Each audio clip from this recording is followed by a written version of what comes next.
All right. And I gotta hit this. All right.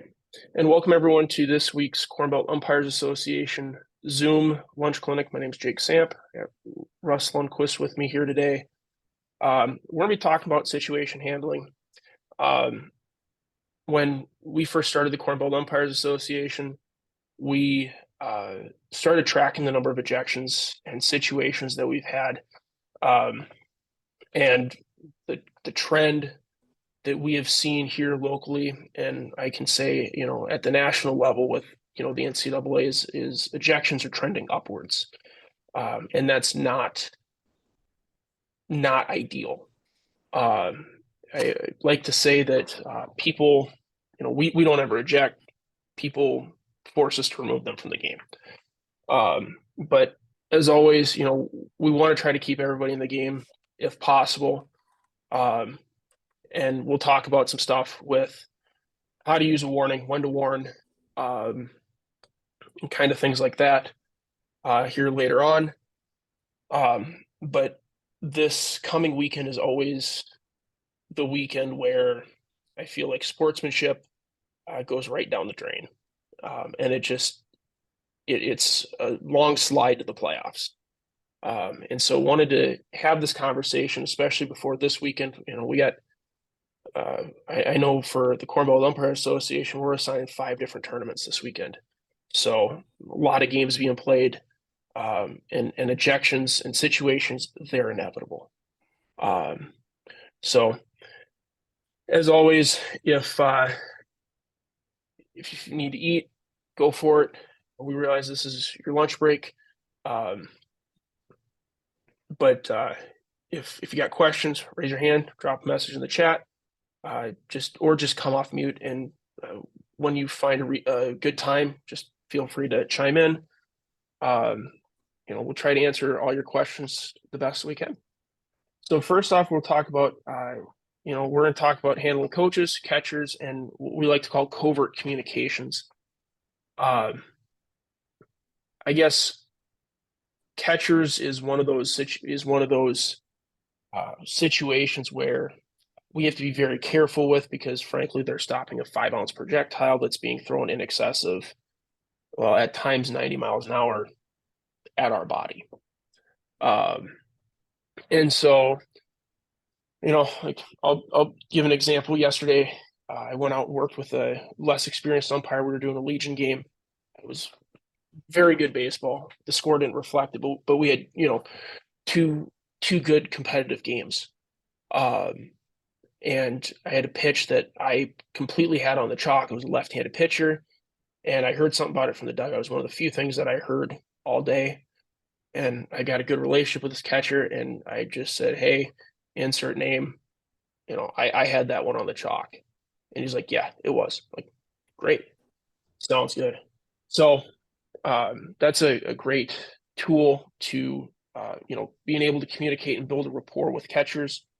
I see a lot of people, especially with a lot of turf coming into play now, where guys don't bring a plate brush. Plate brush is a great tool to utilize to try to correct a catcher and just say, "Hey, we both know that was not a," or "We both know insert whatever," um, and kind of refocus the catcher, so to speak. Um, Handling coaches, I found personally, and Russ, Dan, correct me if you disagree, but a lot of teams feed off the energy from their coaches. And so when a coach is out of control, the team is typically out of control. Um, so, if we can try to remind a coach, like, "Hey, your team feeds off you, could really use your help here, um, in handling whatever," it works, typically. Any thoughts on kind of this type of stuff?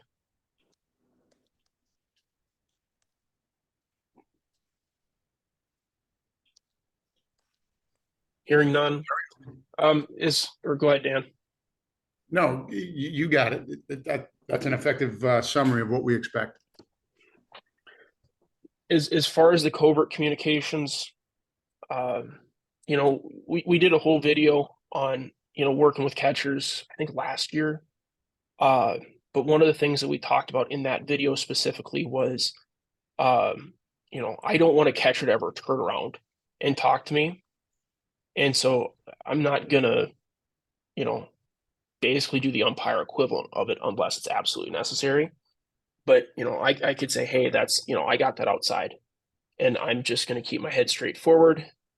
And I might be, moving balls around if we had a foul ball or something like that. And I'm going to be having a conversation, and nobody but the batter and the catcher is going to know that we're having a conversation. And that's the goal. It shouldn't be obvious when we're handling or trying to diffuse a situation with a catcher.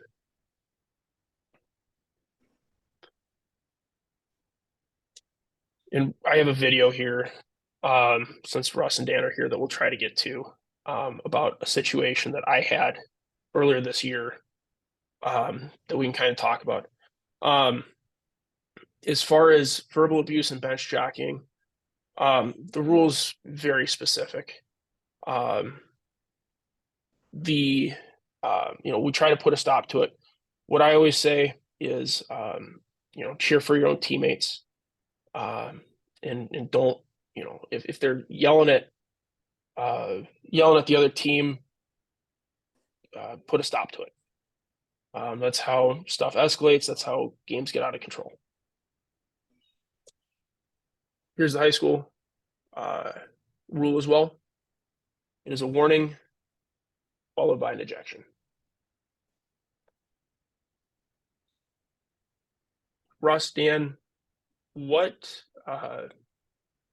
constitutes bench jockeying in your mind? Like what are some good indicator statements, so to speak? Like I know the one that we warned on this year, and you guys will both know which team we're referring to, was the pitch that bounced and then the dugout yelled 60 feet 6 inches. That's a specific example that I can remember where we actually issued a warning this year on. What are some other ones? The word anything that where I think of bench warnings or bench jockeying or warnings of that nature where you can't isolate one individual. It's not the on deck hitter that you clearly can see or heard directly behind your ear, or the batter needs to be warned. A bench warning is the collective behavior is getting out of control.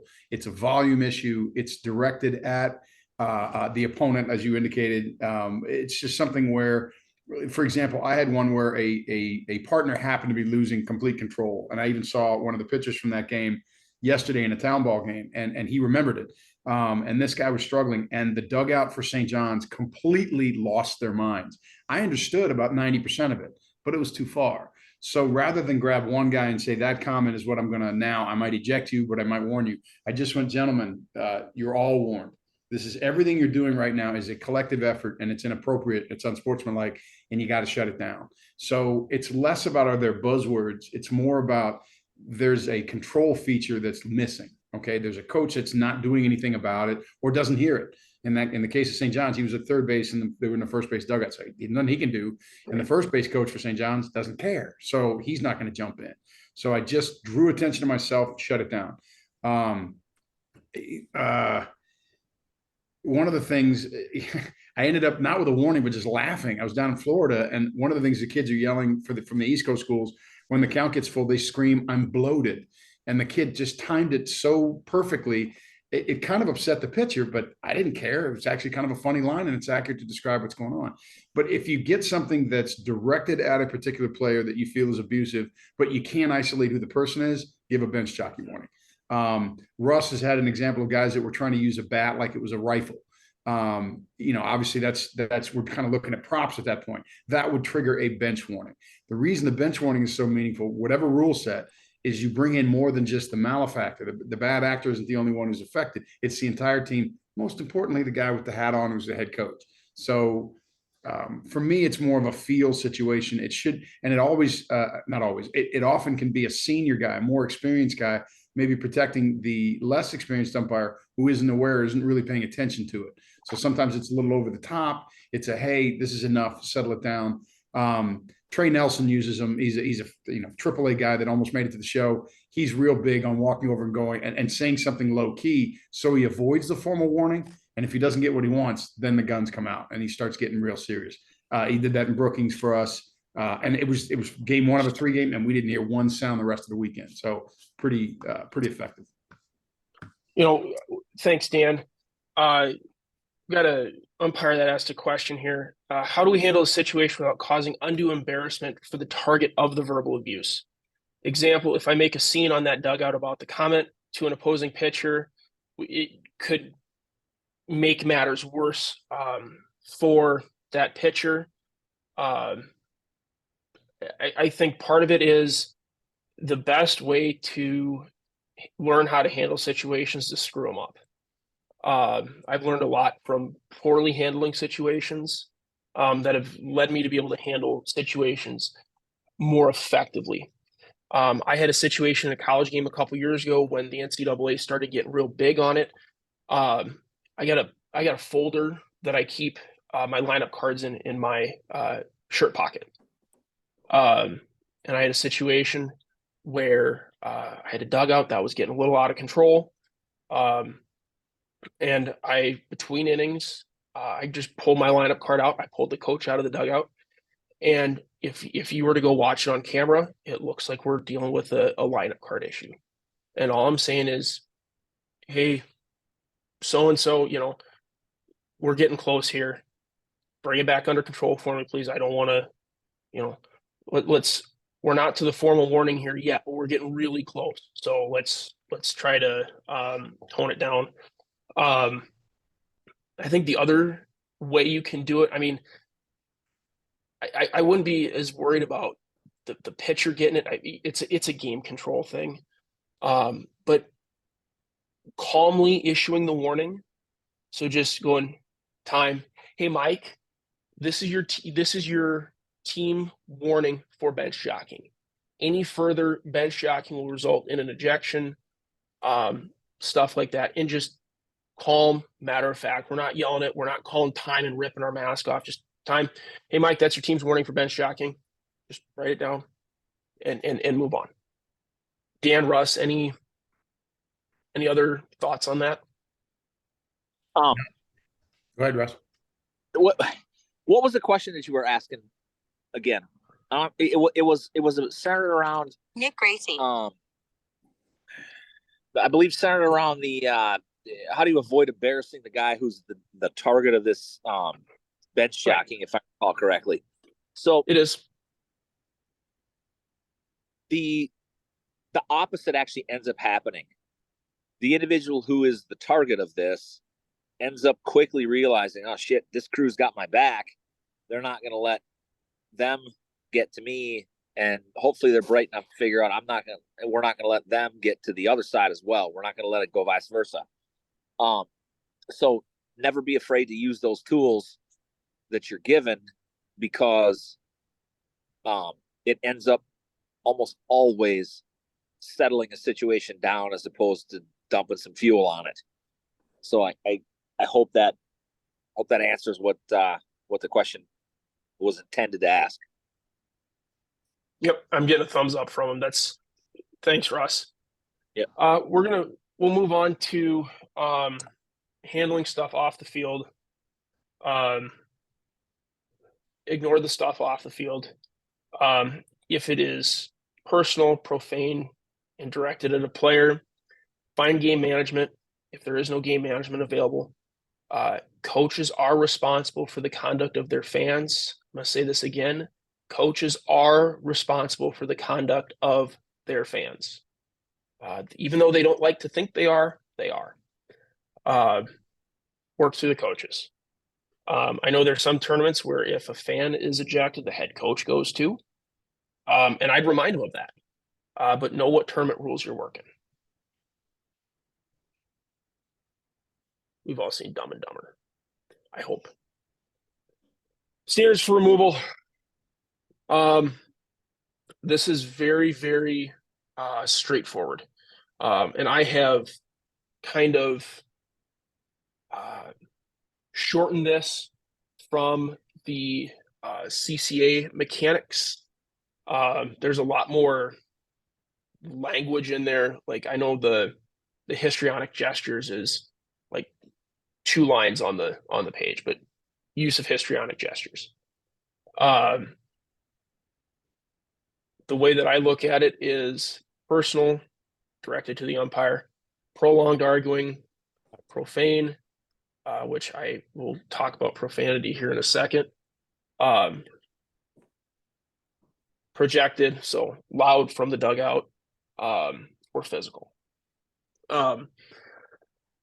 As far as profanity, if everyone and their mother hears it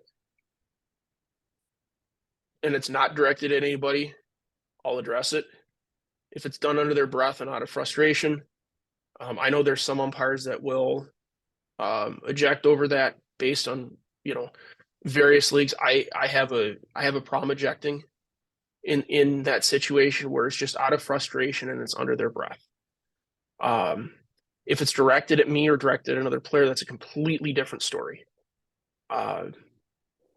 Russ, Dan, thoughts on just general profanity, and we'll say 16U to like varsity level type stuff. Is it funny? I don't. Just I kidding. gotta. Yeah, exactly. A kid who's mad because he flew out and screams an F-bomb, and we all know what that is. Some of us have actually said it, and some of us have actually done it too. I don't think it's a big deal. I really don't. You have to be able to read the situation, like who's he mad at. If it's obvious and clear he's mad at himself, let it go. Even if he's 12, you know what? It ain't my problem to be his mom and dad. Let his mom and dad or his coach tackle that. I just don't think it's our place. Having not done 12U for what, 25 years, Dan? It just doesn't bug me. But personally, if it bugs you, then find a good way to handle it. I'm going to caution you that ejection for a profanity is probably the wrong course of action. A nice talk with a head coach might be your best course of action. I just personally think leaving it alone is the best course of action. If it's directed at you or an opposing player and you ignore it, you've missed your opportunity to take care of your business, and you will hear about that. Don't miss those, but just direct it at himself. Leave it. It's my opinion.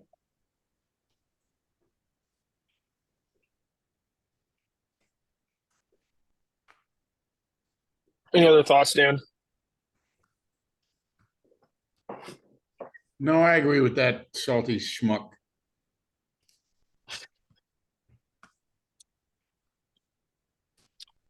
So let's talk Again, ejections. Something tells me Russ is going to buy a lottery ticket tonight.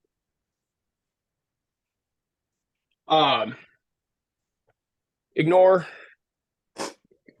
first set of comments. I typically just ignore them. It's not my area. Like I'm going to let the first couple go.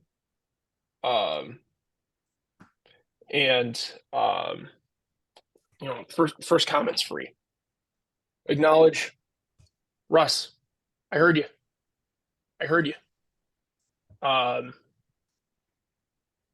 Warn. yeah, but you still suck. This is your warning. If you continue, you will eject yourself. Warn them. And notice it's you will eject yourself. We don't eject; they eject themselves. I love you, Jake. It's like I learned something from you, Russ. From him. I learned a lot from you too, Dan. Goddamn right. You're goddamn right. I mean, Dan, it was, Dan, do you want 30 seconds to talk about the greatest piece of American literature ever written? I mean, verbal judo. Dan hasn't taken 30 seconds to talk about anything in his life. He doesn't know how to speak that short. This isn't recorded, right? Okay, it is. Yes, It it's is. recorded. No, I'm not talking about verbal judo. Leave me alone. Okay, we'll talk about it later. Actually, I'll just do it now. Verbal Judo is a great book. If you have not read it, I strongly encourage you to read it. Dan strongly encouraged me to read it. I've read the book twice. If you've read it, read it again. Absolutely. You got to read it, if not every year, every other year. It's a reading that a lot of teachers and law enforcement officers have to read. Nate, I know you're a teacher. Did you have to read Verbal Judo? You did not. Okay. Still would highly recommend it. It's written by Dr. George Martin, who has a PhD in English literature, and his hobbies include judo and being a beat cop in the reserves. And what he found was that, and this is back in the 80s, people are not effective communicators. And so he took his PhD in English literature and applied it to beat cops. The training through verbal judo is mandated by, renowned police forces across the nation. The LAPD absolutely mandates it. The cops that were involved in the Rodney King beatings were scheduled to take the verbal judo course within the next month after that had happened. This book is the single greatest piece of literature that is not even baseball related that has made me a better umpire. I cannot encourage people enough to read this book. So that's my verbal judo spiel. As far as warnings are concerned, always try to get a warning in, but know that a warning is not always required. Balls and strikes, yes, we got to warn, but profanity directed at an umpire, we don't necessarily have to warn in that situation. The NCAA gives us great language. This is your warning. If you continue, you will eject yourself. Commit that phrase to memory. I know that, not everyone in this group is working college baseball.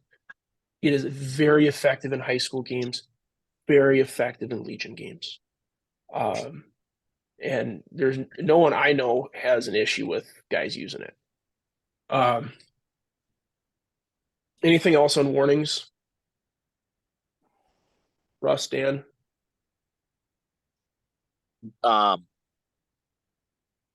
As the rules guy, I would always tell you know the rules.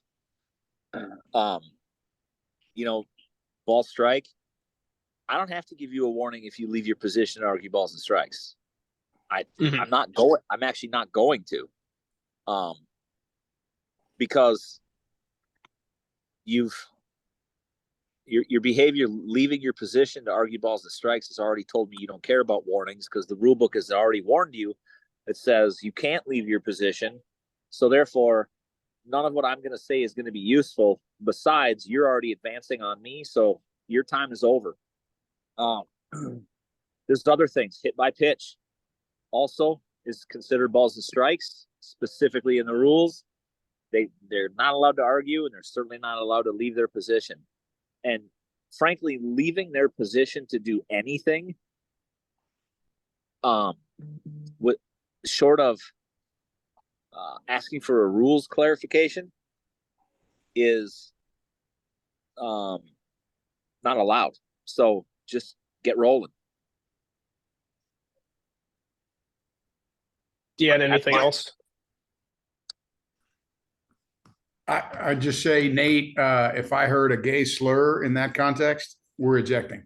That kid gets to leave, and he can think about what he's done for the rest of that night, and everybody on his team can feel it. That goes too far. Hang on a second, let me get rid of that. Jake, did you want to read in the question that you had there, or the comment from Nate? Yeah, sure. I'm just gonna kind of the comment was, I would say that the severity and knowing the situation can change this paradigm. I had a school using a kid as a first base coach call the opposing first baseman a gay slur in the second inning, infield warm-up time, and that bore an immediate warning for me because of the severity. That, in my mind, that's an automatic ejection.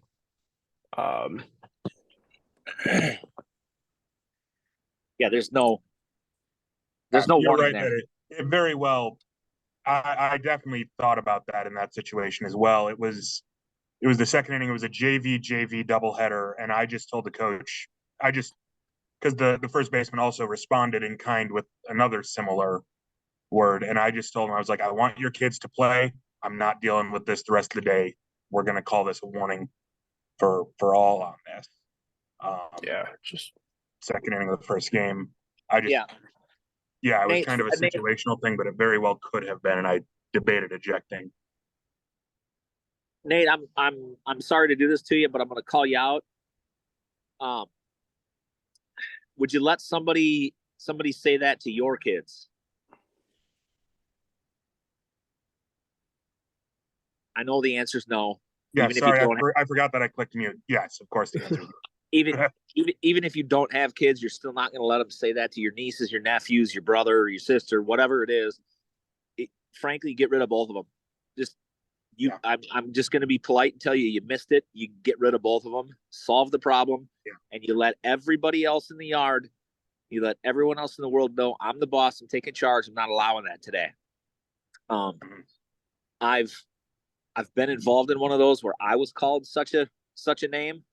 In a college situation. I did the ejection properly, handled it exactly well, and I ended up getting an email from a Title IX coordinator asking me if I wanted to pursue a formal investigative report because of what was said. And the institutions that we deal with in the spring, specifically the colleges, the universities, they just don't mess around with that stuff. It just can't be tolerated. And I don't mean to beat you up over it. I just want you to understand I just want you to understand the severity of, you've got to handle that stuff. No questions asked. And if you err on the side of going too severe, I guarantee you Jake will defend you. Because if Jake doesn't think he can defend you, he's going to call either me or Dan and say, hey, this is what happened. What do I do? And the two of us will tell him, this is the hill you plant your flag on. We're not going to allow that stuff. So I'm not speaking for Jake. I am speaking for Dan. I know exactly what we would say. Oh, Russ, I think in this situation you absolutely can speak for me, because if someone is going to use a racial, ethnic, or any other slur on the baseball field, and you're not getting backed up, go find another assigner. I'm gonna put a pin in it at that. A pin? No, I'm putting a grenade in it. Yeah, I'm gonna put a grenade in it. I'll quote the ever quotable Fetch. If someone's gonna call you a C-suck and MFer or anybody else, it's time to go. Absolutely. So as far as ejections go, because I got two other things I want to hit today. Eject and walk away. They don't get to get their money's worth. You eject. If you're the non-ejecting umpire, as soon as you see that ejection, you are busting tail to go rodeo clown this situation and let your partner get as far away from this situation as possible. And you are there to diffuse the situation. I know that there's, at the college level, we have, prolonged arguing and other stuff that affect, just the college game. But as it pertains to amateur baseball, Legion baseball, high school baseball, eject, walk away. The non-ejecting umpire, bust tail, get the offending person out of there. Did I miss anything?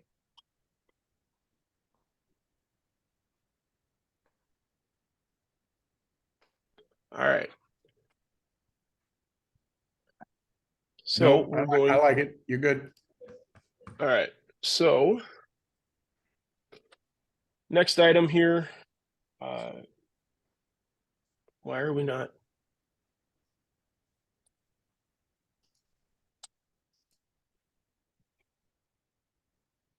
There we go. All right. Having some technical difficulties on my side here.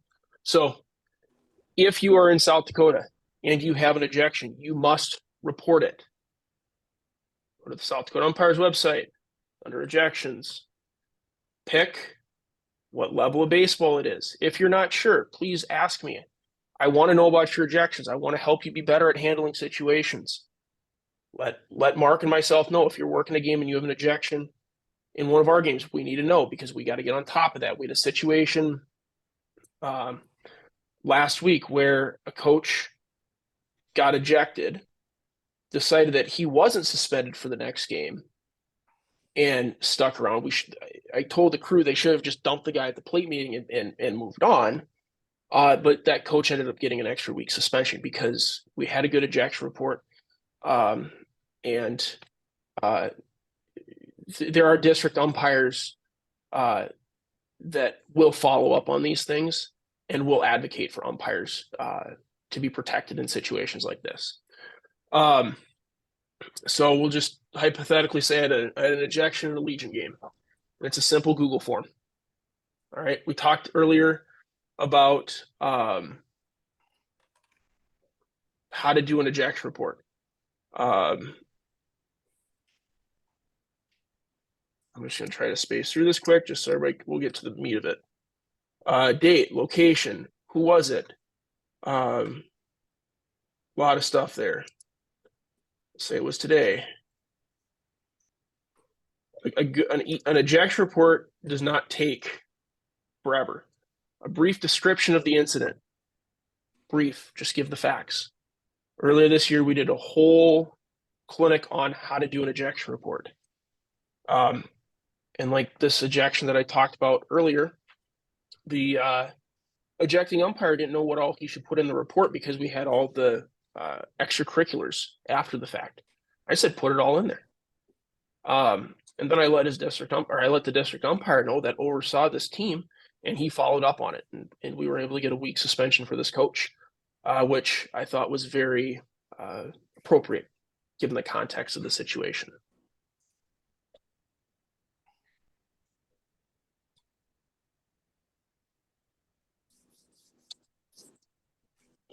And our last bit, this situation, come on.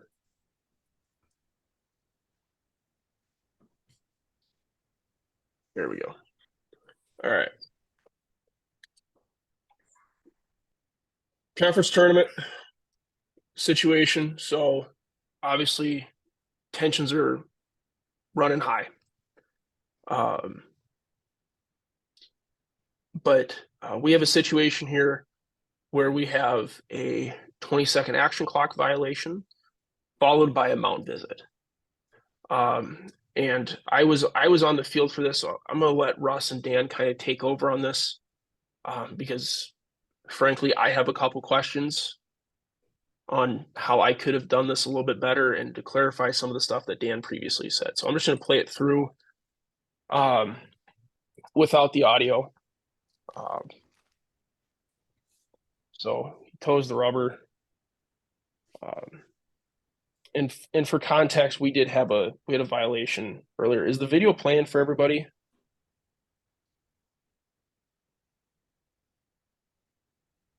Is everybody able to see the video playing? Yes, sir. Great. Is it choppy or is it coming through clear? No, it's flowing. Good. Okay. I got a playback screen set up Ironically, here, and so we had the 20-second action violation. Which, absolutely. And we call it, and the thing to Garrett's credit and to everybody else's credit, we called it, put the guy on first base because of ball 4. And we're signaling, getting ready for the next pitch. So head coach calls time and wants to come out for a conference.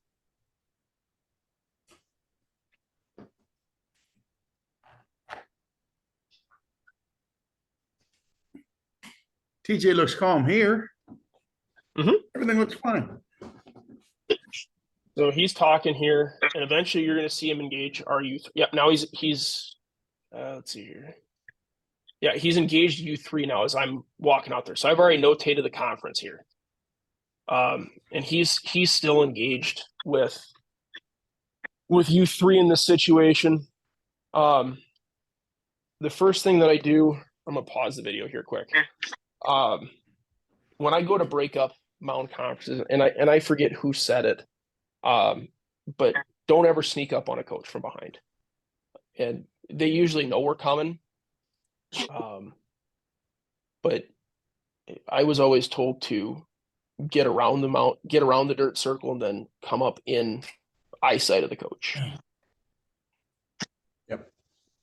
Yeah. Go to the wide side that appears to be his drop shoulder so that he can pick you up as quick as possible.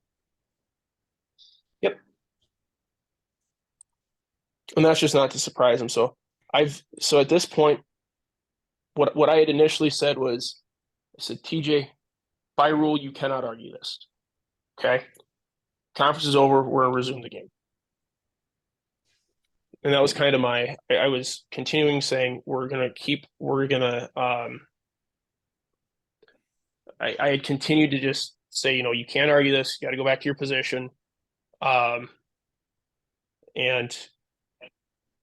I'm telling him, like, stop, that's enough. And then I warn him. Did you need the scarecrow arm? Was that part of the whole mechanic? I was going to ask Russ if I should have used the 2 hands instead, like we were talking about that weekend in pregame. Yeah. No. Because he's walking away from me. And we can't see on camera because he's off camera. We can't see if he's turned and engaged you or if he's just walking and kind of like over his shoulder chirping. We certainly don't think he's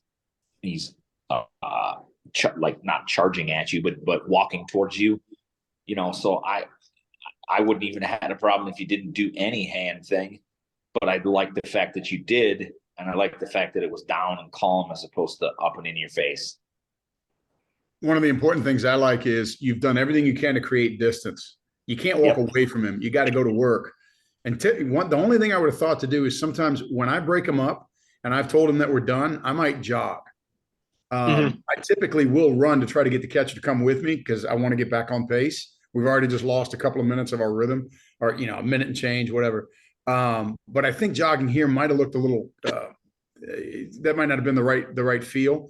But what you did was you created as much distance as you could. You walked over, now you're to your left of the batter's boxes altogether. So he's got to do something to screw up. And I know what that is. He kept going and he was louder. He probably, elevated his voice.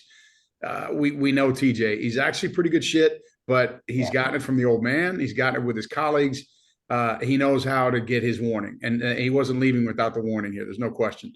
It looks like U3, Matt was ready for it too. He's got it and he's penning it down. And look at that. Look at the high level umpiring. Turn and make sure there's nothing going on with the runners behind him. Confirm that his U1 is paying attention. It's just a strong crew. It's just top level. Yep.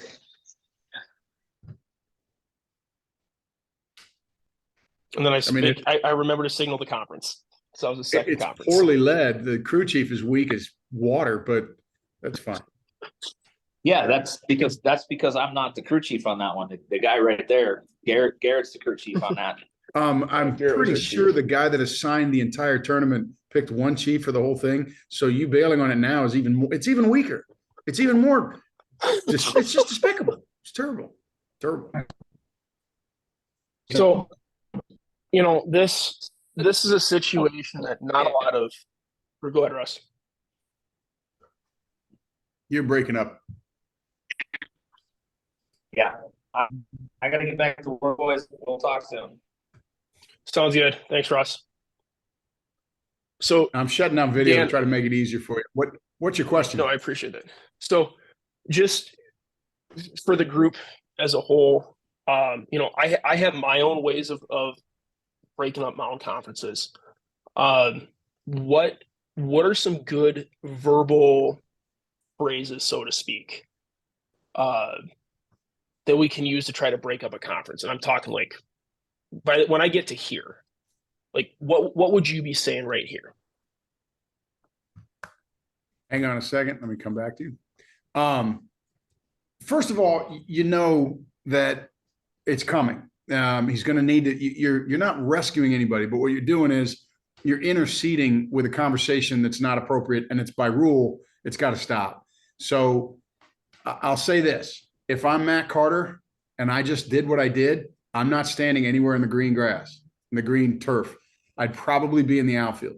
As soon as I saw there was a conference coming, I'm gonna get out of there, because that way, the only way TJ can communicate with me is to already break the norm by shouting. So, a guy that if one job that Phil Papillo has is he evaluates ejections for Division One. And what he told me, he saw me in Florida, and he said, if you ended up ejecting a coach for coming out and saying, "Get your MF and rabbit ears out of my conference or out of my huddle here," when you eject him, I'm not going to support that. So the way to avoid that is see where that runner's putting his shoe back on. He's using the time very effectively. Carter should be behind him. That said, if you are where you are and you're taking your notes and the coach gets into you, I'm going to come out here and say, "Hey, TJ, look at me. You're done talking to Matt. That's over. You are not talking to him. You're not talking to Garrett. You're just talking to me. And here's the thing, you can't argue this." And then I start walking, and I might bully his ass. I might just walk right through him. I'm going to make him back off the dirt circle, and I'm going to try to get him going back and saying, "I hear you. I understand what you're saying, and we're finished with this. If it goes any further, I'm going to have no choice but to warn. And if I warn, you're probably getting ejected." I mean, I'll tell him all that because he's going down a path. What he's done is he's registered his complaint. He's going too far. Now he's just doubling down. It's a pucker situation. You do not want to eject him. I get that. Completely support that you guys didn't. But I suspect what you said was close enough to what I just said, where it got him going in the right direction. And now you just got to keep him moving. So let's with transition this. I'm getting my ass. Go ahead. I was say, just to kind of transition on that, your normal run of the mill situation. How are you going to break up a routine? We're kicking dirt to kill time, and we can carry this over to another time to go to work. No, time to go to work. It's Okay. easy. I walk back there and say, "Guys, it's time to go to work. We're done here. Coach, you gotta exit. I need you to go." And he's either funny at that point, which I engage, or he's caustic and he wants to have a conversation, which is not appropriate. I'm like, no, we're not doing that. And I start using one hand. I would definitely never use two in this situation as I'm backing him up. That almost looks like I'm trying to escalate. I'm just going to put one out gently, and the same thing I do when I'm trying to slow a pitcher down.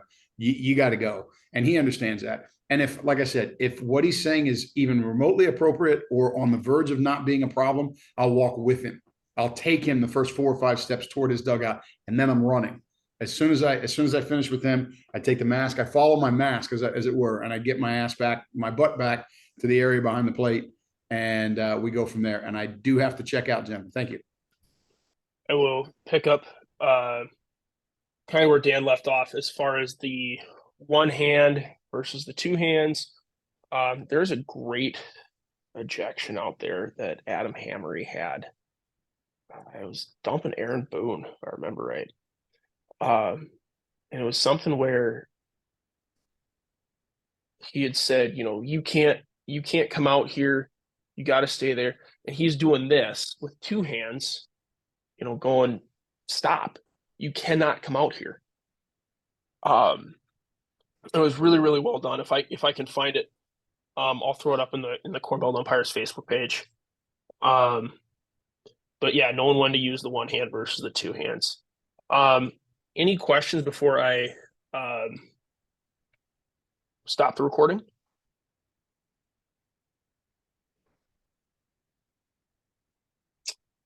Hearing none, I will stop the recording right now, and we'll see everyone next week.